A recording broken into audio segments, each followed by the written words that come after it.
Happy 2025 IWLA members. On behalf of our staff here in Chicago, I want to wish you and yours all the best in the new year.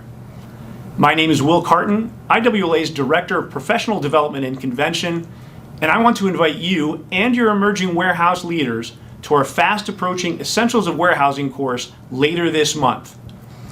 Starting in a few short weeks, from January 27th through the 30th, we'll host an intense, practical, but fun 3.5-day educational and networking experience unlike any other offering in the 3PL industry.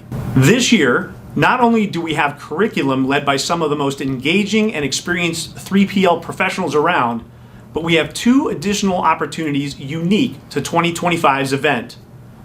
First, Essentials of Warehousing runs concurrently with IWLA's Board of Directors meeting, held under the same roof at the historic Higgins Hotel.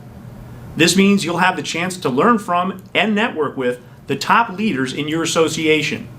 Second, and this is a cool, unique experience that doesn't come around all that often, you and your Essentials classmates will join a full tour of the Port of New Orleans, including the new state-of-the-art $1.8 billion Louisiana International Terminal.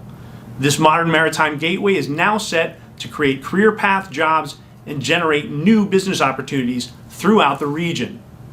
Registration for Essentials of Warehousing is open, and we're excited to have you join us. So go to IWLA.com to register. Time is of the essence, and space is limited, so don't wait. Thanks for watching. We hope to see you January 27th for Essentials of Warehousing in the Big Easy.